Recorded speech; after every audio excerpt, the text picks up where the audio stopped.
Hold on, let me pause. Hello. Hi. Hi, yeah. Let me pause my music. It's been Ah, awkward. I said, let me pause my music because I usually play music while I'm waiting. So, looking well. thank you. Okay. Thank you, thank you, thank you. All right. Okay. All right. So, yeah, we're going to start. We probably won't wait for much people to join in, but let's just start. So this evening, it's not my usual Saturday evening kind of chit chats. I wanted to do something a bit more. Not that the chit chats are not serious, but I wanted a testimony. I wanted to share. I wanted someone to come and share their testimony rather than obviously listening to me talking. Someone else will be doing the talking this evening. So I've got my guest here. You've probably seen her face before. But I would like her to introduce herself in, few words. Few words. Introduce yourself, please. Um, so my name's Alvine. I'm 28. What else do you want me to say? um, No, whatever you think like is relevant to you. What makes you you? That's basically it when you introduce yourself. what makes me me? I'm a nurse. Studying to be a midwife. Um, Alvine is fun, outgoing, and bubbly. All right. Okay, do we need to know? Do you have children? Are you taken? Yes, got 2 kids, engaged, and yeah. All right. Okay. That's fine. Thank you for introducing yourself. So, obviously we're going to start straight with the testimony. So just give us the story. Um, So it's been like it was a at least 3 years or maybe a bit more. I was having like really bad chest pain. Every time I went to the GP, they always said that it's just like acid like Is it what what's the name? acid reflux? Is it acid Yeah, reflux? acid reflux. So they like all they kept doing was giving me Gaviscon and stuff. But then I didn't think it was like heartburn. It didn't feel like it, and it kept happening, kept happening, kept happening. Until one day I was at work, and basically I started having really, really bad chest pain. And then my manager at the time was like, "Go down to A&E," because obviously, like I was working in AAU, so they were like, "Just go down to A&E, it's fine. Just go and get it checked out." Went to go and get it checked out. So they did a scan. So I've had scans before and it's been fine and everything. So they did a scan, and then the guy's face, you could already see like, yeah, there's something happening in it. And he was Mm. like, "Oh, we need to get you to do an ultra." Like, they did an X-ray, so they were like, "Oh, we need you to do an ultrasound ASAP and stuff." I was like, "Okay." So did an ultrasound, and then he was like, "Oh, there's something in your chest that looks like a mass or something that it just doesn't look right." Mhm. So I was just like, "Oh, great, what can it be in it?" And then he was like, "Oh, you might have to get checked out even more." So after that, I think they sent like the results back to my GP and everything, and then just had like follow-ups of what was happening and stuff like that. And then can't really remember how, but I basically, since they found something, they basically said, "Oh, I need to have a biopsy for them to see exactly what it is. So this is an operation." And da, da, da. I was like, "Okay," like I'm thinking, "Oh gosh, what is this? What is going on?" Mm. So ended up having the biopsy. um, Stayed in hospital for about a day or two. Um, so I don't know if you guys can see my beautiful scar of my biopsy. Yeah, so ended up getting the results, and then they were like, yeah, obviously I'm sorry to tell you, but you've got cancer, stage 2 lymphoma. And then funny enough, they started like checking my neck and stuff like that, which I guess when you're like bathing or like I don't know, like creaming, you don't really check yourself. And then he Mm, checked my neck and he felt lumps, and I was like, I've never felt this in my life. Like I never felt this. mm, Like where did it come from? So yeah, from there they were just like, yeah, you need to start chemo like ASAP, kind of thing. But basically this was in, I think I found out in, I'm trying to think, okay, timeline. So I think I found out in October, November. I found out mm-hmm. November. So this is a year, this is a month before I'm turning 24, if I got it correctly. This is a year Yeah. before turning 24, a month before 2024. So I'm thinking like my birthday's always turn up, like I got this whole thing planned out.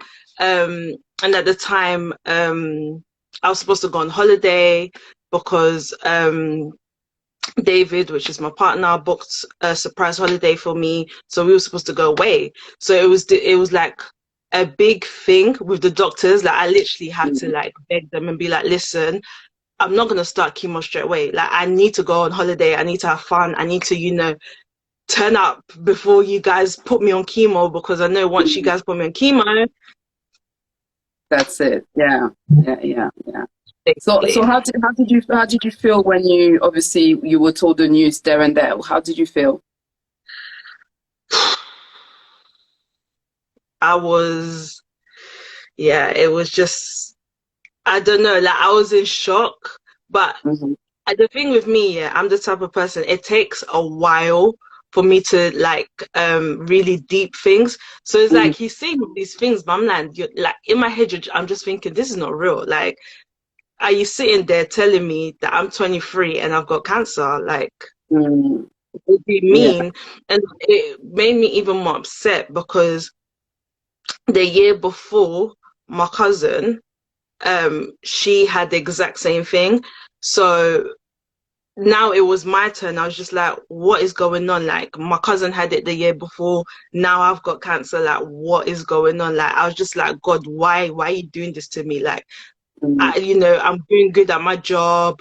Um, I don't like, when life is just going fine and then you just get Yeah. hit with this.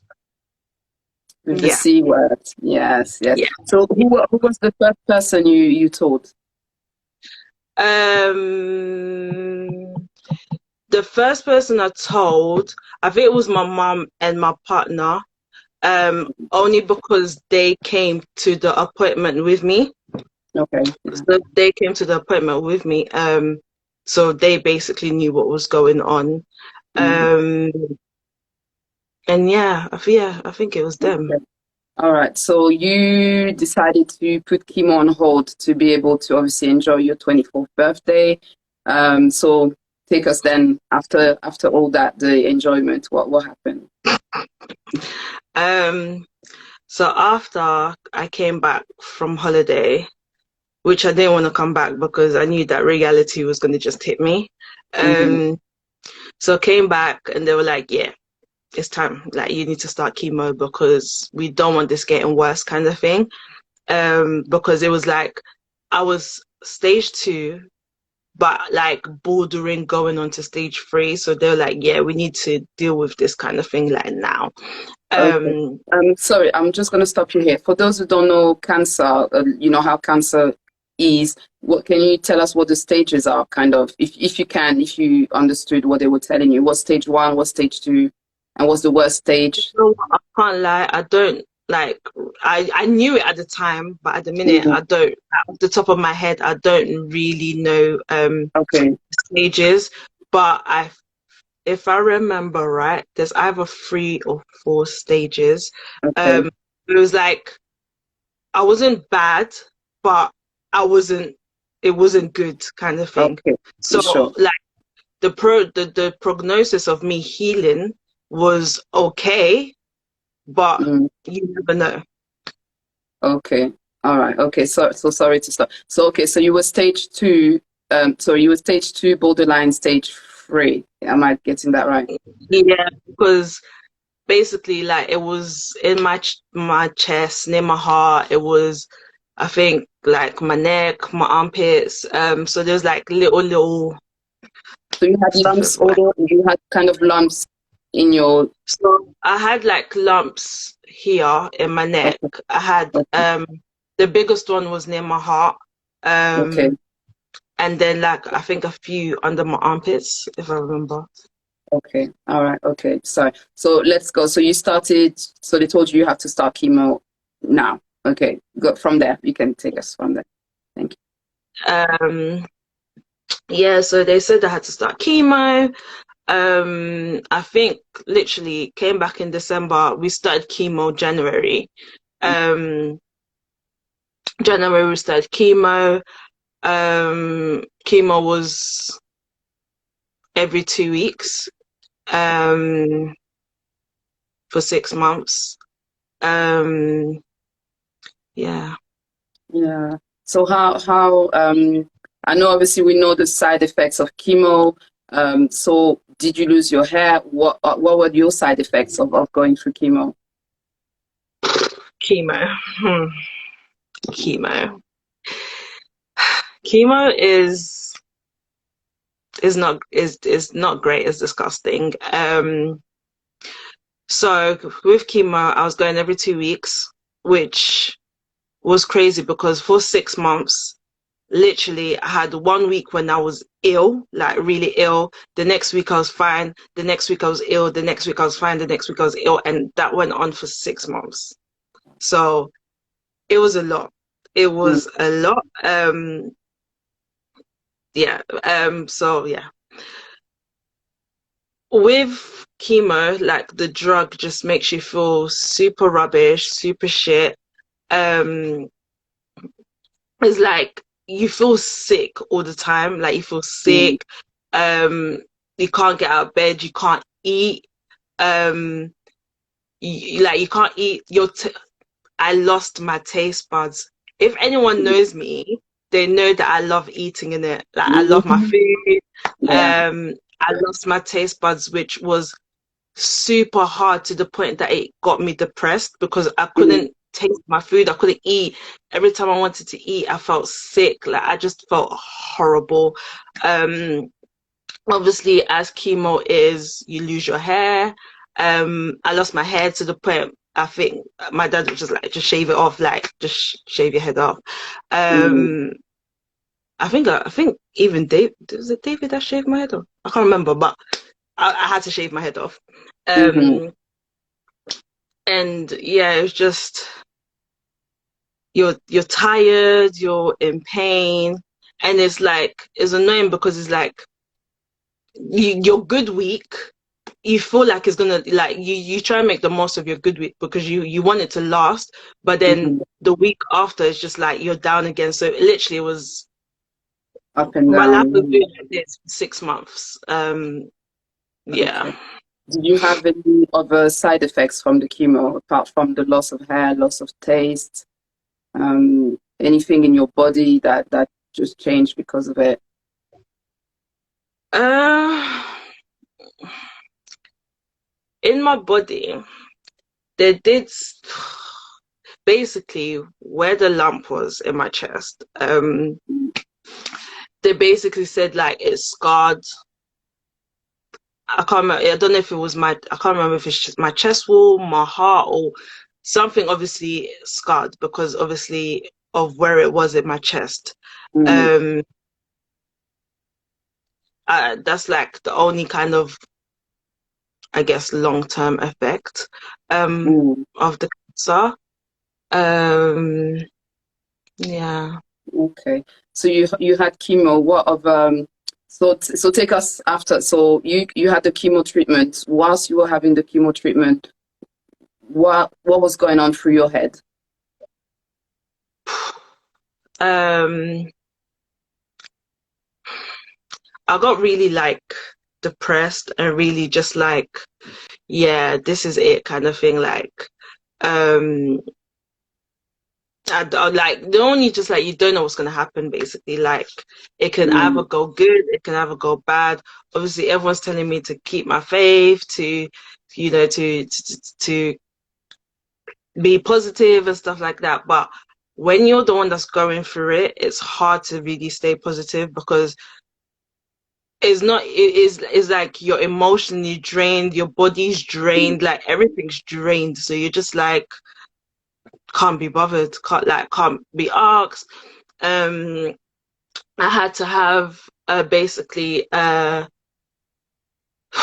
line in my arm for the chemo to go into because basically with chemo it damages your veins. So every time I used to go, I used to get pricked like so many times just for them to get a vein and stuff like that, to the point again gets you down, gets you depressed, it gets you upset because you like you guys keep pricking me and it's annoying. You guys are trying to get this cannula, my veins are not good. You have to then put your hand in hot water. Like it was a lot. mm, So they ended up basically putting something called a PIC line in my arm, mm.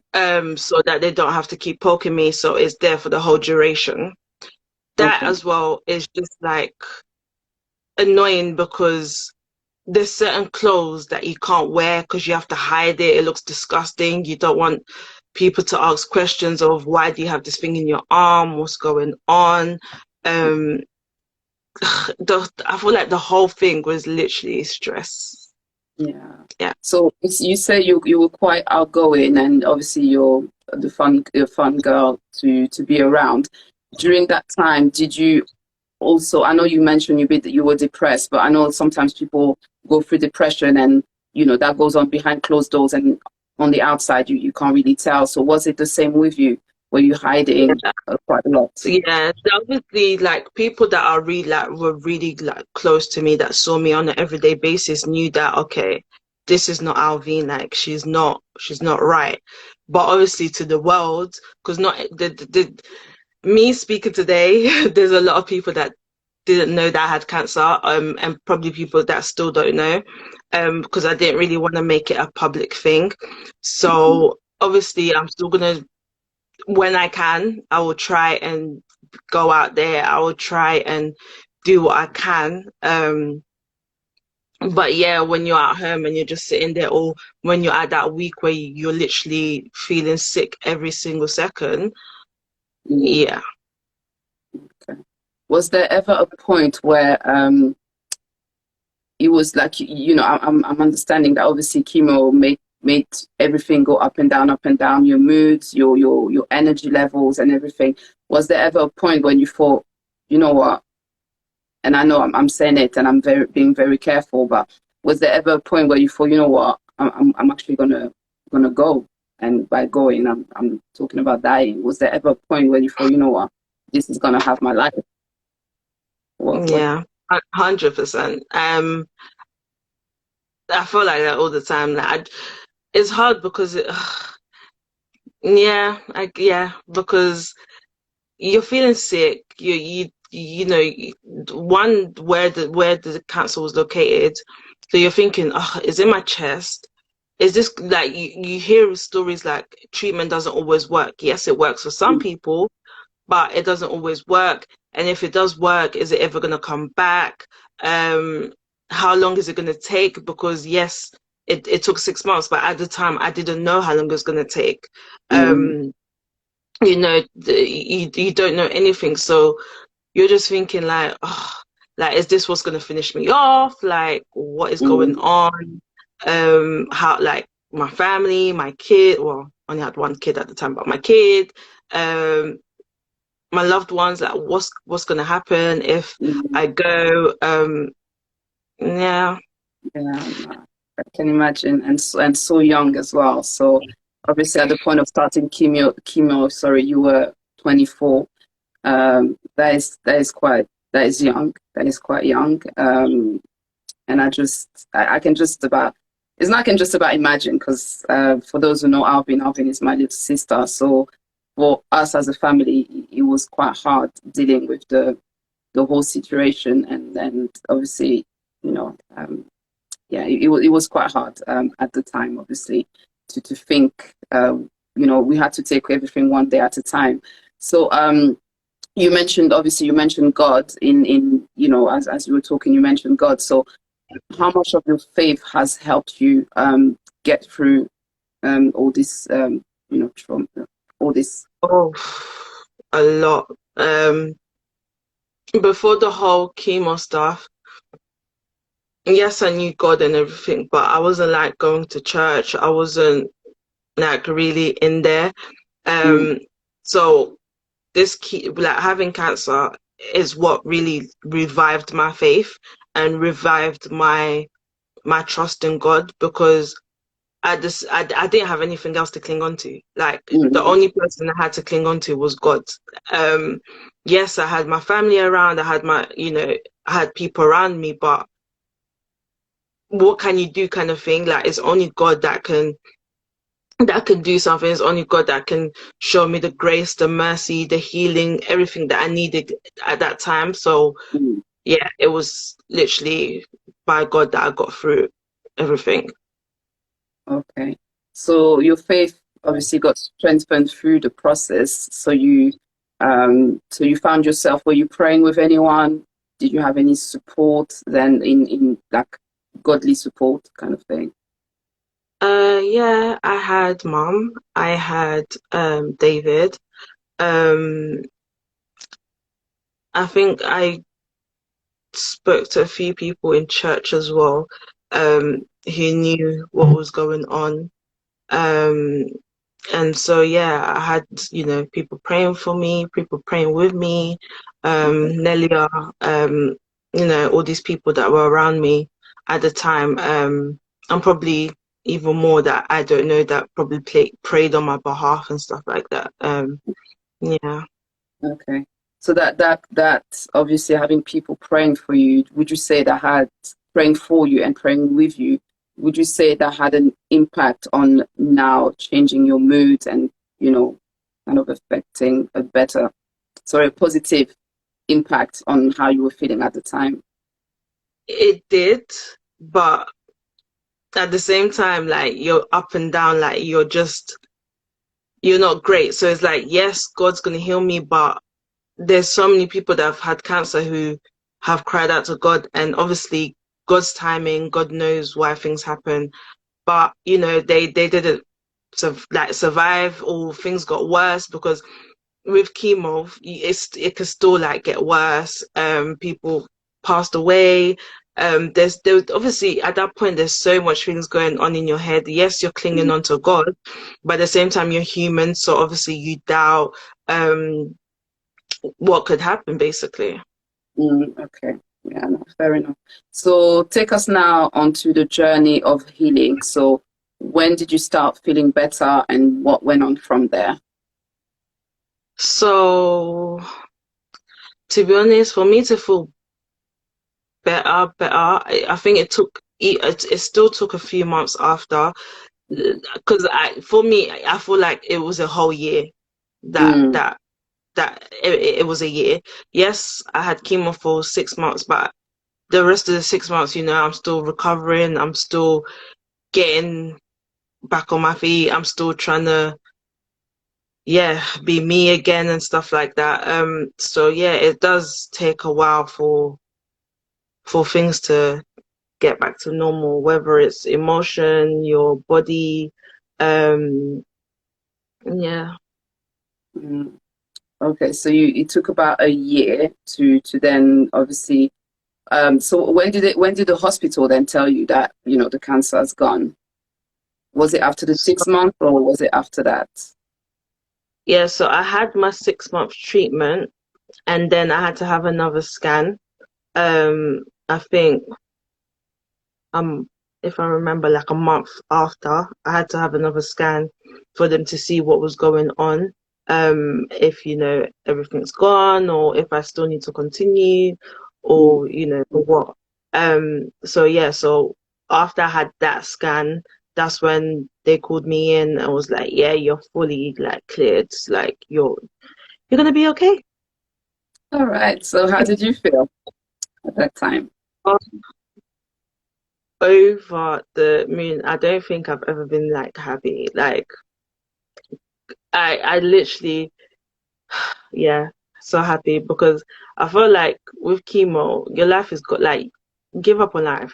Not give up on life, but like it It was just makes you that rubbish. way. Yeah. Yeah, like it's just rubbish. So obviously when they're now telling you, okay, your cycles are done, especially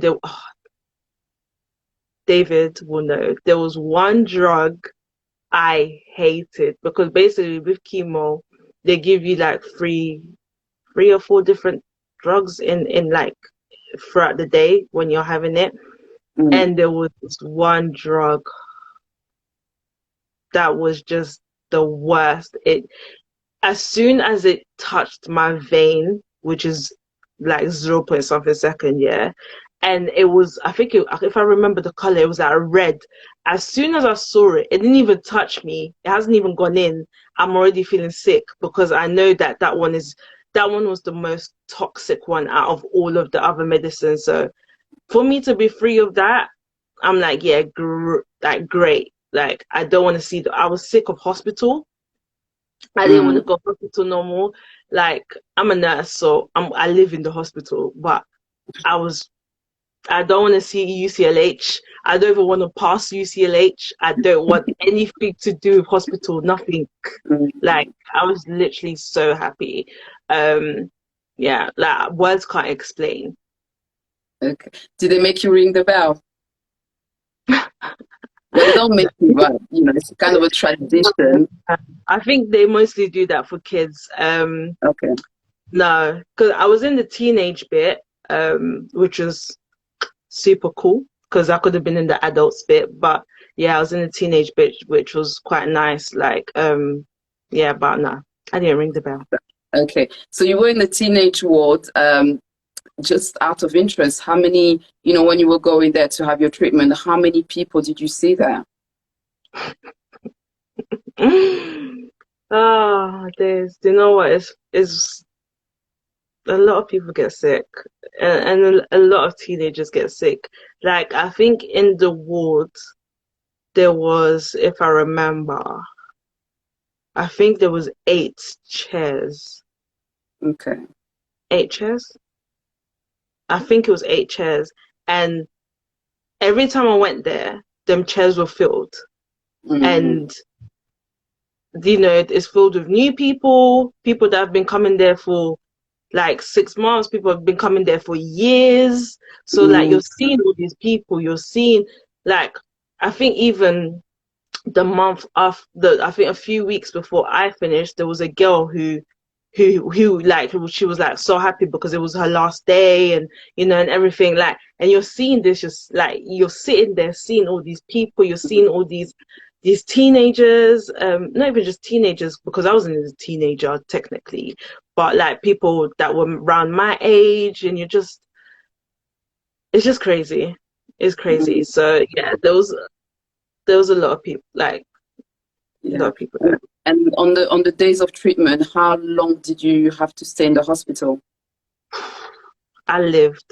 Like that day, if I know I've got hospital, just know you're staying there the whole day. So Like it's you a can whole go day. there at 9 o'clock, but you're not leaving till like 5, 6.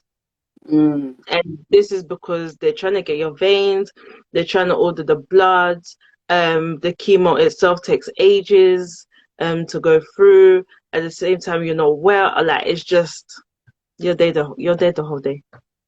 okay, yeah. So it's yeah. So basically, every 2 weeks you would spend the whole day in hospital. Basically. Okay, okay. That's quite heavy. That's definitely something that's heavy. Um, just obviously, so after 6 months, you were told that you were fine. Everything is fine. We thank God for that. Because that's definitely only a move of God. Only God can do that. So how are you today? Yes, how are you today? Fine. Okay. Like I'm fine. I have obviously my little chest pains here and there, but nothing, nothing big. Yeah, it's like back to Yeah. normal, I guess. Just got the scar and my memories. Okay. Yeah. And so the chest pain you're experiencing nowadays, are they what are they telling you? So when you go to doctors, is there, you know? Um, I think it's just the after effect of everything. It's just the after effect and stuff. So Okay. yeah. Yeah, so it's nothing for you to worry about, which is good. So so okay, I'm just gonna recap. So obviously you were 24 going through chemo, you had chemo for 6 months. After 6 months, you were told that everything is fine. Obviously this is 6 months that were quite heavy. That's kind of a half of a year in someone's life, 6 months of having treatment. I can just about imagine how the cycle, the whole cycle of your life must have been during those 6 months. And then after the 6 months, there's still kind of a time where you have to recover. I think they say that the chemo, the chemicals have to come out of your body as well. Is that right? Yeah. Yes. So you have Because the there's so chemicals. much. Because imagine you're having chemicals go in your body for 6 months every 2 weeks. That's a Mm, lot. That yeah. that that is actually a lot. So yeah, so obviously that needs to all come out. Yeah, and obviously you need to get your like physically be well again. Mm, Yeah, because obviously like the sickness and stuff like that, it didn't stop like straight away just because I finished chemo. Obviously I was still like the whole fatigue, um, just not feeling well. Obviously at the same time, yes, you're healed, but at the same time, you're still like scared because I've had it once, I can have it again. Is not something unheard of. mm, Um, so it was like really at the back of my head is like, okay, I'm healed, but who mm. knows what could happen. Um, so yeah. Okay. Yeah. No, that's fair enough. So how is your? So we're talking obviously about God heals and how God has healed you. Um, and again, this is the big God that we serve. So I'm I've got my own testimonies, and I'm sure whoever's watching may have their own testimonies. Maybe not about healing, but today we're talking about healing. So I obviously appreciate the fact that you've come to share your testimony. But how I want to say how what part has your faith played in all this? What part, what do you think would have happened if you didn't hold on to God? If I can. Oh, if I didn't hold on to God, I think I would have been like way more depressed than um than I was, and to the point that I don't feel I couldn't hide it. Like I Mhm. don't going through it. Yes, I was depressed. Like things are going on, but it wasn't like at the scale that everyone could see. Like I still managed to hide some bits and stuff like that, but.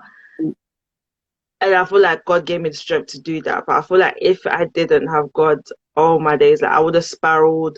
Um, I would have just, I would have had no hope, basically. I would have had no hope of being healed. I would have had no hope that, today that I'm here now telling you of my testimony. I would have, yeah, it would just, yeah. Yeah, I like that. I would have had no hope, which is, God, our trust in God gives us hope, and knowing that He has done it before, He can do it again, knowing that He has promised even to heal us from our diseases. So that is the hope that we have, that He is a faithful God and He will hold on to the word that to the word that He has spoken. So um, I'm obviously very honored that you chose to.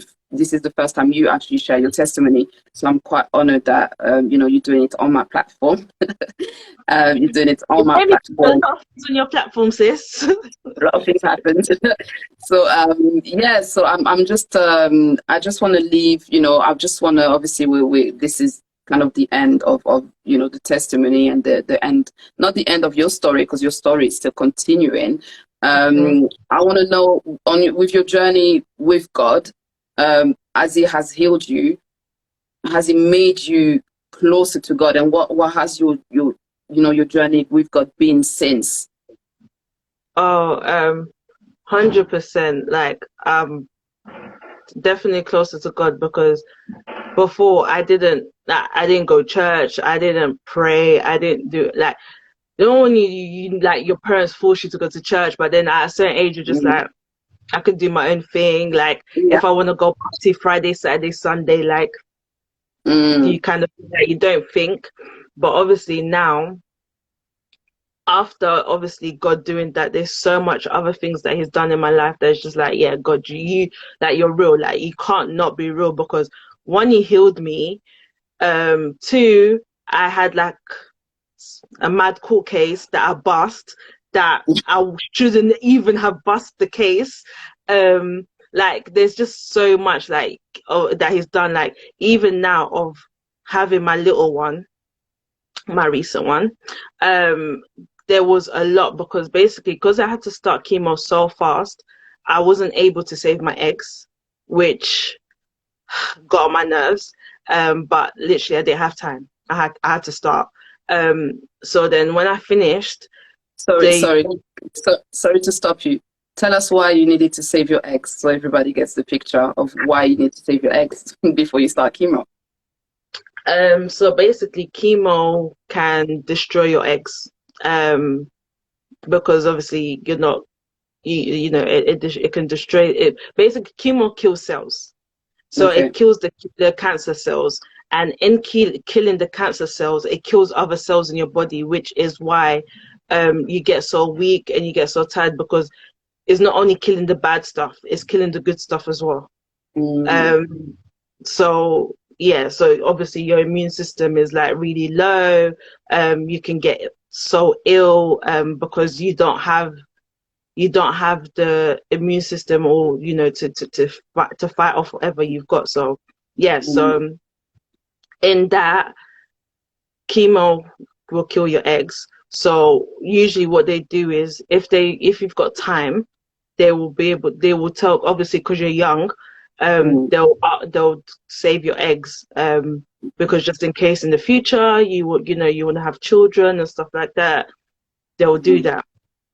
But because of my cancer and how quick they wanted to start me, I didn't have a choice. Like, I Mm. couldn't, like, there was no Mm. way, because I think it takes a good few months of them trying to get your eggs and stuff like that. So I couldn't do that. Um, so yeah, that's about that.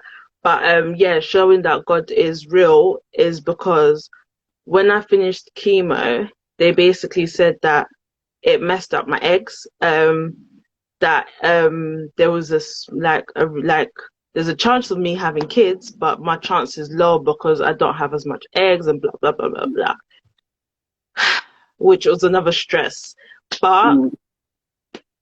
lo and behold, I got pregnant. I got my little one, who is healthy, who's fine, and that is just God. Mm. There you go. Another testimony on top of a testimony. That's why we love God. He is an amazing God, a miracle working God. It I really tell is. you, I tell you. So that is wonderful. That is wonderful because I can obviously remember you at that time when you were going through chemo. Even after that as well, like you said, you needed to heal. Still, I can still remember that time, and then just to see you today, obviously, it's a the complete you're still Alvinne, but obviously you're a different person of having gone through that. You're a different person. And when I was talking about your faith, so have you done anything to further your faith, as in dedicate your life to God, baptism, serving in church? Have you been doing any of that? I got baptized. Because I just felt like I owed it to God. I owed it to God to show Him that, listen, I'm in this. Like, I'm not perfect. Don't get me wrong. I am not perfect. I'm still on my journey. There's so many times where I literally trip and fall, and I have to pick myself up again. But just to show God that, okay, listen, you've done this for me. Let me do this to honor you, kind of thing. Okay. So you got baptized, and you say you're attending church, and obviously your faith has grown as a result of your experience, which we tend to see.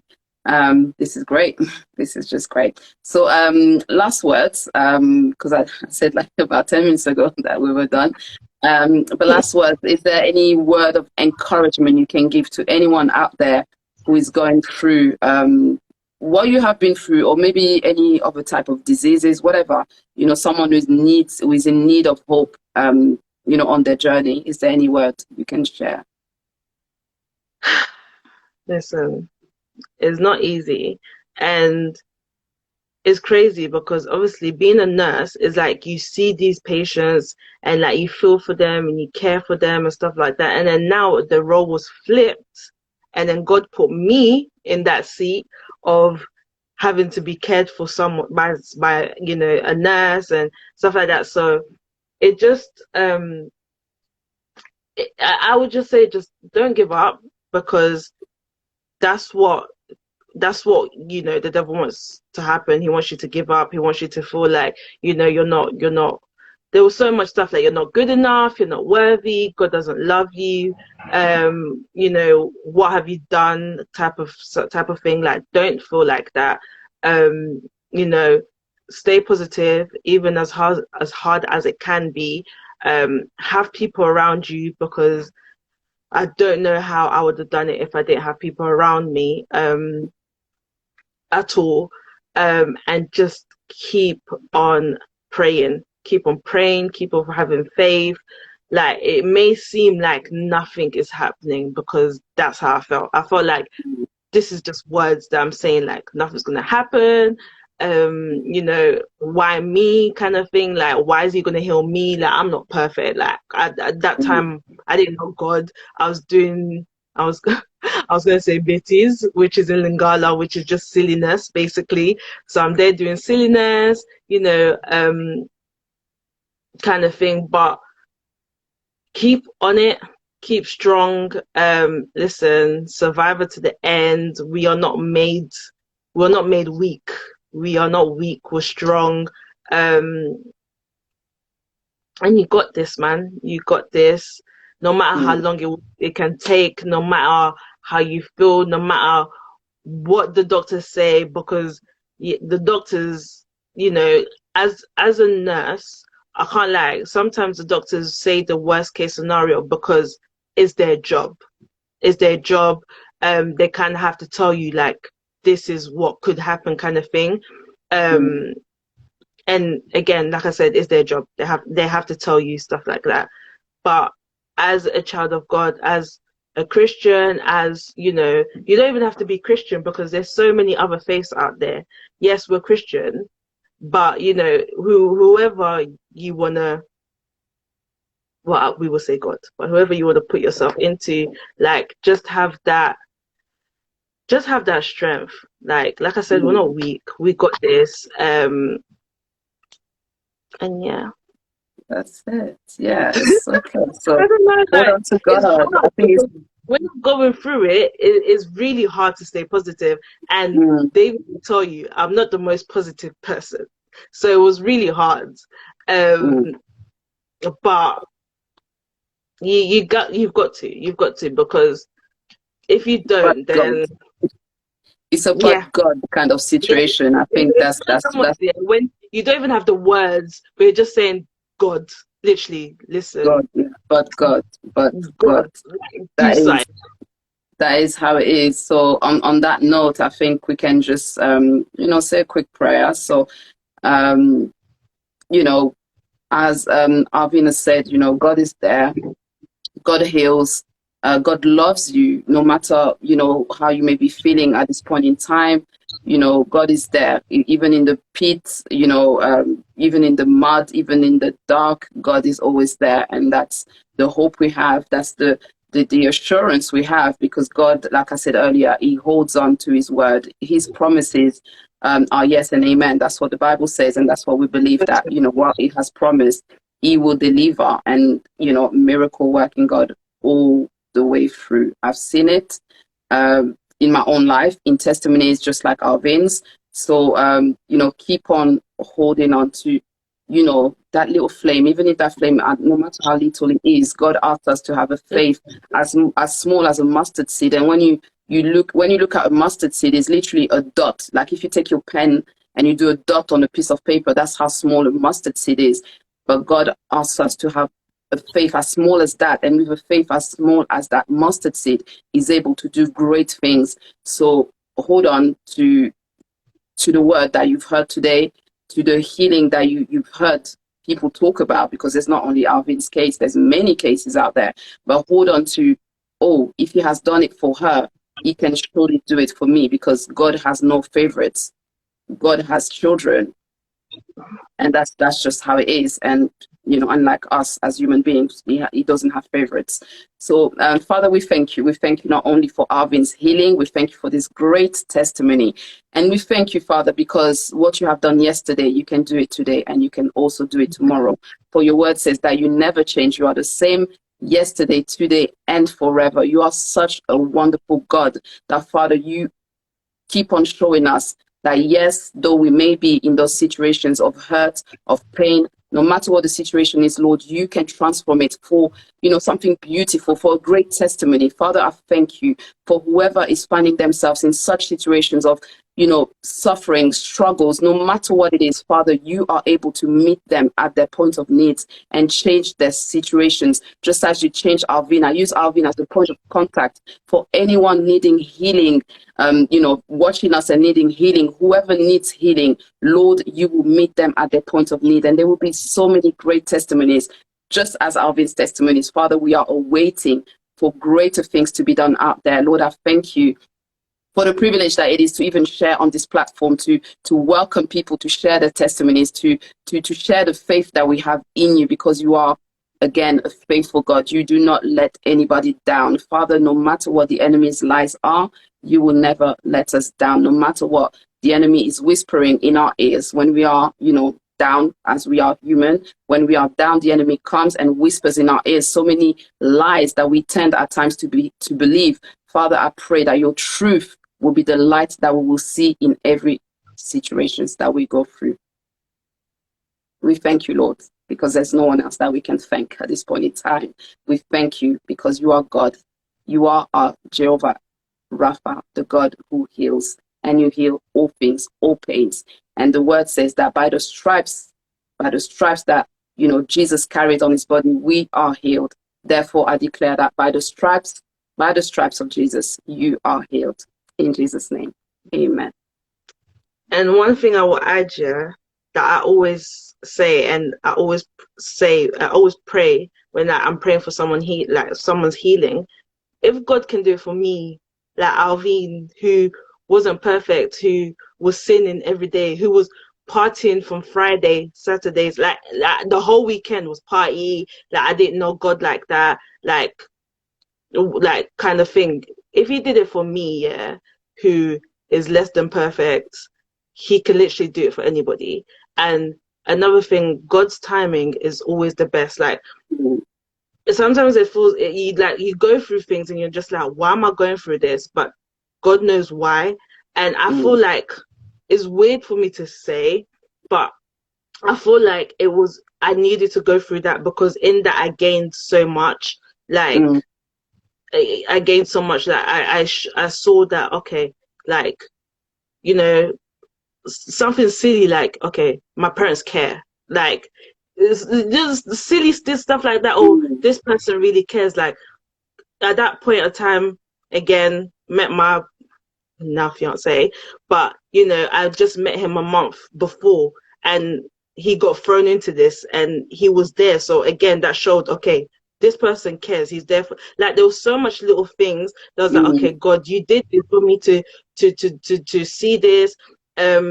Even I had to obviously quit my job, but then I found another job that I loved. Like it's just God does things for a reason, Just and God. God's timing, God never leaves you.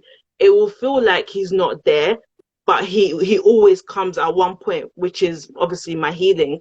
Throughout the whole thing, I didn't feel God. I didn't feel like He was there. I didn't feel like, anything until I think a few weeks, or coming up to now, obviously knowing that I was healed, of Him telling me, be still.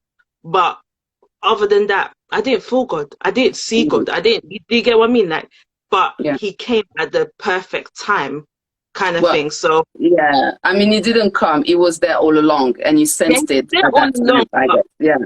yeah, but obviously, it as humans, because we can't physically see Mhm. God, so we're just thinking He's not there. But he always shows up on time. He's never Yeah. late. God is never late. Mhm. We may feel like He's late, but He's not late. Mhm. So yeah, He's an and so on-time yeah, God.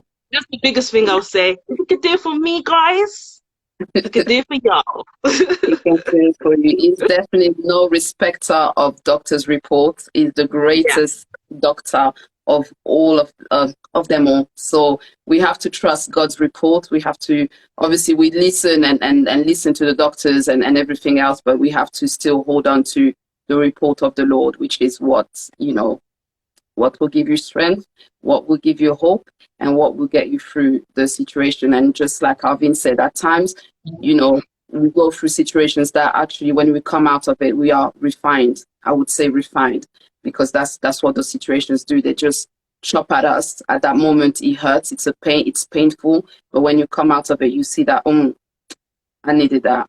I needed Mm, that, because maybe if I had continued it on that journey, it wouldn't have been the same. So this was yeah.